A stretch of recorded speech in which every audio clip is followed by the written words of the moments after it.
हाँ जी, तो welcome back to my new vlog. तो मैं आ चुकी हाँ अगले व्लॉग। तो हम मैं जा रहे हैं तैयार श्यार हो के कॉलेज तो चलने तो मिलने तो अज लिफ्ट बंद है, फिर की करिए यार। हाँ जी, तो मैं पौड़ियाँ लै रहा हूँ तो मिलने थले जाके। ओके, तो अपडेट नाल नाल देने रहा हूँ।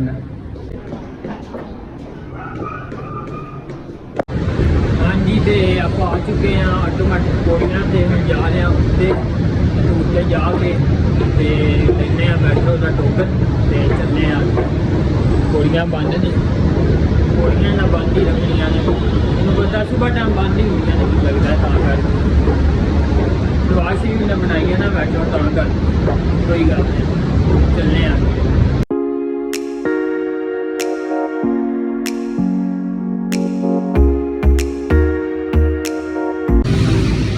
मेट्रो तो मैं लै आया हूँ। मैं जा रहा आगे रिक्शा लेने अपने इलाके चलने उत्थे जाके गला पता लगना मेट्रो बहुत टाइम है। हाँ जी, तो मैं रिक्शे तो लै आया तो आ गया मैं अपने इलाके तो डोडे ना मैं जरूरी गल ये करनी सी बई साइंसदाना ने आख्या जलजिला होना 48 घंटे, ठीक है। तो जलजिला तो आया को नहीं यार, पर ना हालात छड्या मैनू तो मैं कभी मैं तो घर बड़े ही नहीं, सारा तो बाहर ही रहा।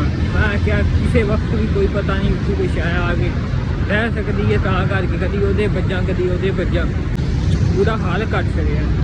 तो सच साबित भी नहीं होया उन्होंने, झूठ ही बोलिया। तो कोई हाल नहीं, पाकिस्तान के साइंसदाना का भी जलजिला यार अल्लाह ही जानता जिसल आना जिसल नहीं। एवं ही तजर्बे साइंसदान वखरे हिले हुए हैं, साइंसदान उंज ही हिले हुए होंगे जो वाकई कसम सीरीयस वाली गल है। तो आया हुआ कोई नहीं, एवं तराह इन्ना कड्डे चाहे तो बहुत भैड़ी हालत की मेरी। कभी मैं वो मंजी थले हुंदा, कभी मैं वो मंजी थले हुंदा, पता नहीं यार की करिए। साइंसदानों बंदे बन जाओ, कुछ ख्याल किया करो आवाम का रड़ा कट छड्या जे न्यूज़ ला के भी जलजिला होना है। ऐसा तजर्बा कर लिया, ओए होए तोबा तोबा। हाँ जी, तो मैं पहुंचने वाला हूँ अब कॉलेज, तो चलते हैं कॉलेज।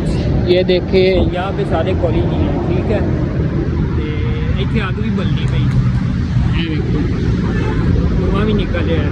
सर्दियाँ आने वाली ने तां करके वहाँ पहले ही अग ला दी, अग सेकांगे ठंड आ जाए, ठीक है।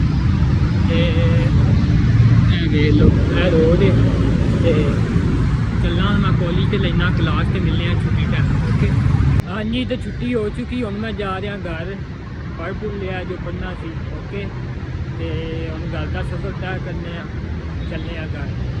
हाँ जी, तो आप लै आए अपने स्टाफ से, हम जाने रूम में। हाँ जी, तो मैं लिफ्ट फाइनली आ चुके हैं, तो हम मैं जा रहा रूम में। ओके, तो पढ़ रहा मैं स्टडी कर रहा। ओके, तो I go to room now, तो I meet you tomorrow. Okay, तो अब हम चलते हैं रूम में और सुबह अगले ब्लॉग में आपको मिलेंगे इंशाल्लाह। वेलो लिफ्ट खुल जा सिम से खुल गई सिम। तो लाइक सब्सक्राइब लाजमी करें जी। थैंक यू, अल्लाह हाफिज़।